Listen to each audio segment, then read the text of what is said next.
Hey, that's the first deck of cards I've seen with 5 aces.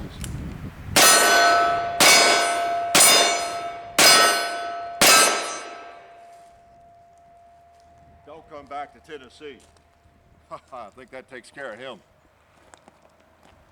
Ruger New Vaquero, Hickok 45 here. This is a gun that is extremely popular in the cowboy action shooting circuit.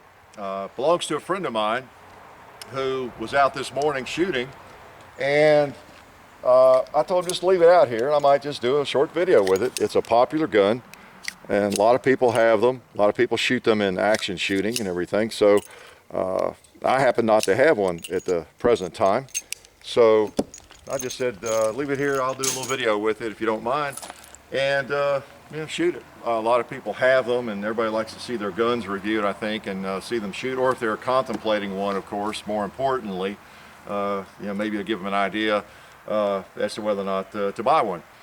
So Dave Evans is my buddy. He does a little horse training. He's a real cowboy in a lot of ways because he is a kind of something of a horseman, a horse expert, equestrian expert, however you want to say it. He does some training, and I'll link you to his. He's going to set up a YouTube account, and I'll link you to that when he gets that set up if you're interested. But he's a real cowboy, and he likes these guns just like I do, these old single actions, and enjoys shooting them. This is a .357 Magnum Caliber, which also, by the way, is becoming, I guess it has become, probably the most popular caliber in cowboy action shooting.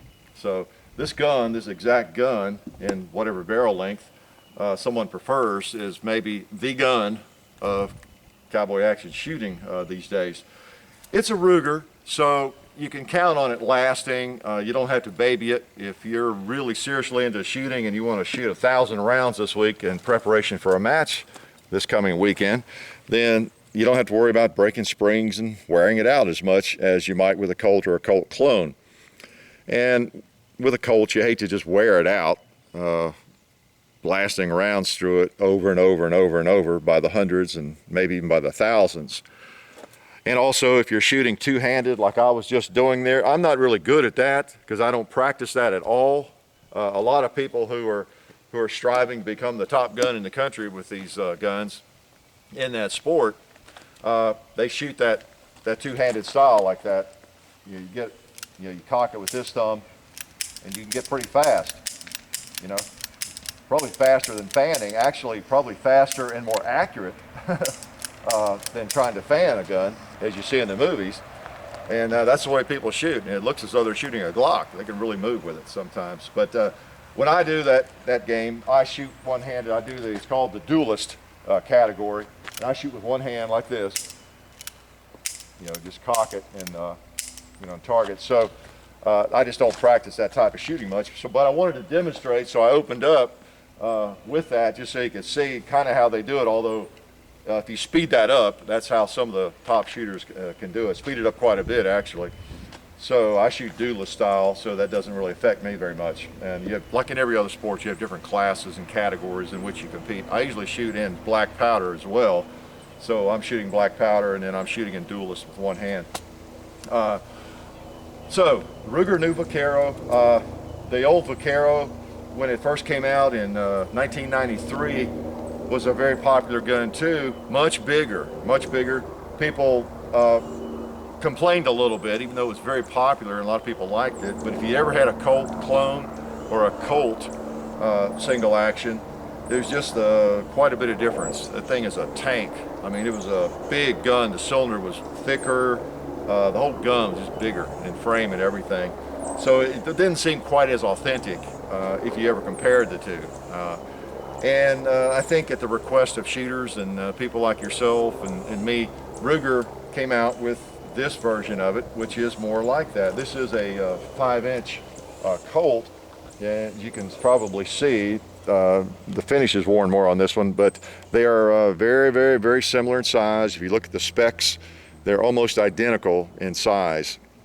The Ruger is still just a tad bit bigger in some ways, but they're very, very similar. Nice gun, nice gun. Now this specific gun, Dave has done a couple of things to it. He changed out the spring kit. He put a Wolf spring kit in it. and that's a hammer and trigger spring and the various springs that a lot of people do put in those, especially if you're going to compete with them, even though he doesn't compete. And then he switched out the grips. The original grips are right here. They look a lot like the second generation Colt grips. And he also has these grips. I forget who made these. These are Sidney Ryan. And I remember when he had those on there, they look pretty good too. They simulate the Stag grips. So it's pretty much a standard gun. So a lot of grips available for it, as you know, if you have one of these or any standard gun. Colts are a little bit different issue. You have to fit those usually. He did a little fitting with these particular grips. These are what they call their quilted maple from Private Schultz. He got those off of eBay, and he did a little refinishing on those as well. Even though they fit pretty well, he I think did a little tweaking of those. But those are pretty nice looking grips right there out of maple. So those are the modifications he has made to that particular gun.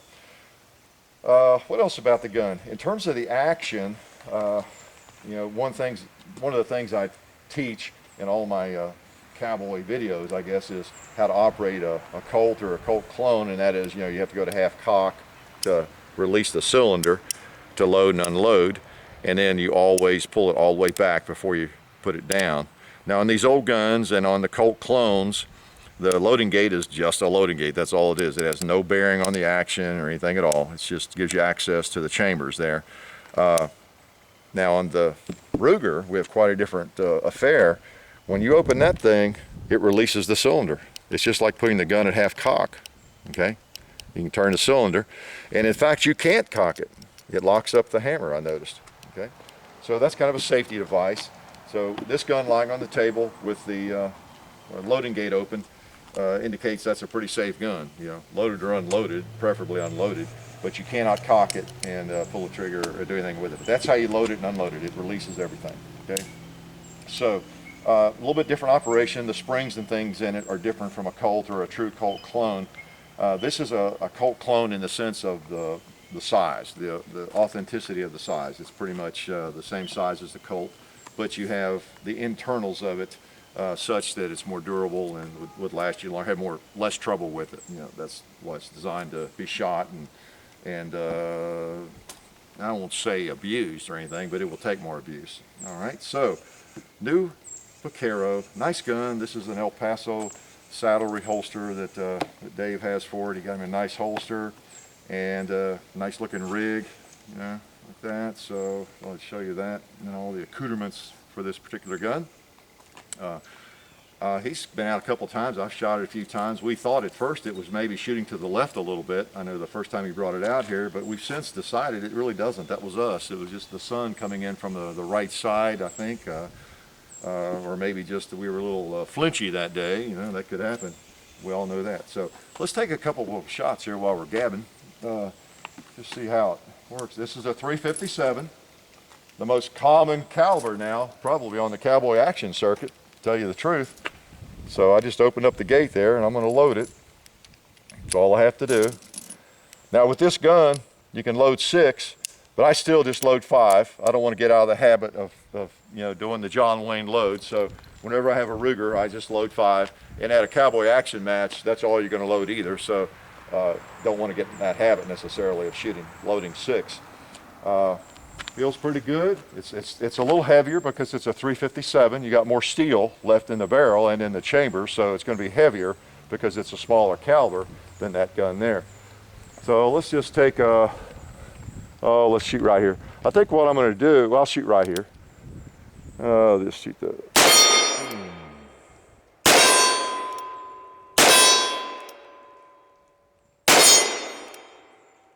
Go for a plate, swinging plate. There we go. That should be 5 rounds. Quick. That was 5. But it actually shoots right on, as you would expect. No sight adjustments necessary. Let me put 5 more in. Now, for those who are interested in a cowboy match, one of the things you do is you shoot pretty large targets. One thing that makes it popular is you're not trying to pick off 8-inch plates, you know, from 30 yards or anything. In fact, those 8-inch swinging plates of mine, you would rarely, if ever, encounter a target that difficult that I can recall in any match I've ever shot in. In fact, the shooting I was doing there initially at that cowboy, that's more like what you do with the handgun in a cowboy match. And even the rifle targets are not all that difficult either. It's meant to have fun shooting and hitting target. Yeah, you miss because you're trying to shoot as fast as you can. But as far as hitting, you know, it's the kind of thing anybody can go to. Maybe you don't have a lot of experience shooting, but you can go out and have fun because you're going to hit the targets most of the time, probably. It's just that the people who are more experienced are going to hit them almost all the time, and they're going to hit them a little bit faster. But you're going to have fun because you're going to hit steel. You're going to hear that bullet hit the steel. That's what makes it fun. I'm going to walk down here and show you kind of about what you run into in a cowboy match in terms of distance and the kind of shooting you do. Okay, get him on an empty chamber. Here's kind of what you would encounter.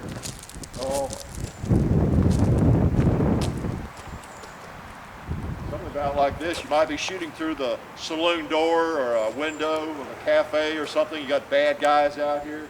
You might have 5 cowboys and they're about that close. And you got to get all the cowboys or something. So you'd be running to the window and shooting something like this. Just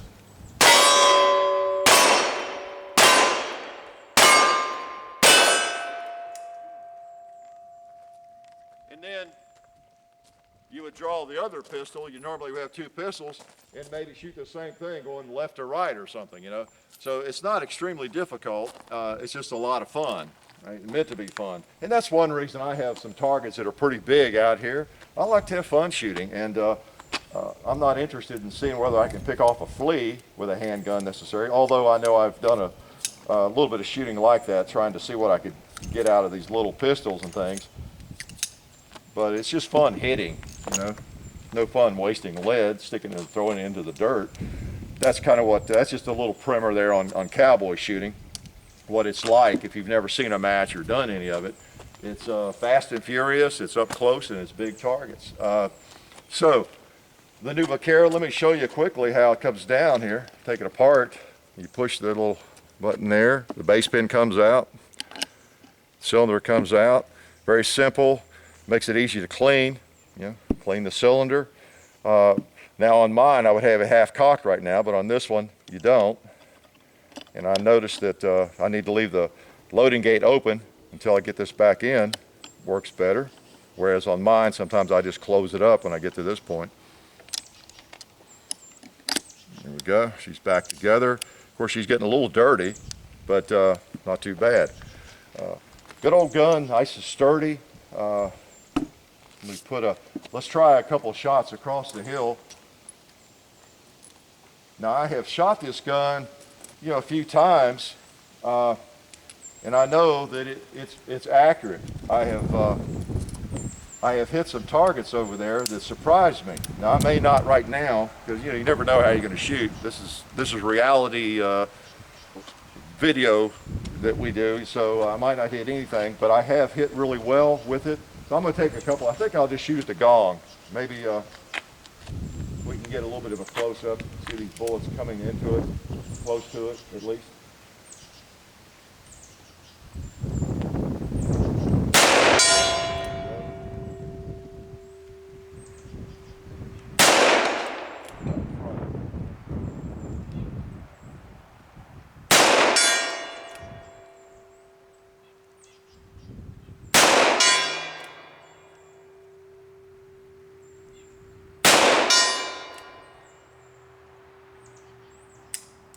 All right. So it will reach out and it's messing around and actually hit one of those chickens over there with it a little earlier. So it has proven to me that the sights are right on and it's an accurate gun. Fun to shoot. If you're interested in a gun you don't have to baby, and you've always wanted a cowboy style pistol, you know, it's a nice one, of course. Anything that a lot of the cowboy action shooters use is probably pretty good because they're looking for something that'll shoot straight, be accurate, and will stand up to some abuse and a lot of shooting. So nice gun. again, because it is such a popular gun and it's one that is in pretty big demand, comes in all calibers and barrel lengths, of course, I thought it might be fun just to kind of show you and show it off a little bit. Pretty gun too, actually. Get her cleaned up, and you can change out your grips to whatever you like. You know, it's the kind of gun you can shoot fast if you want to do some of that stuff. You know, boom, boom, boom, and see how fast you can shoot, and you don't have to worry about hurting it.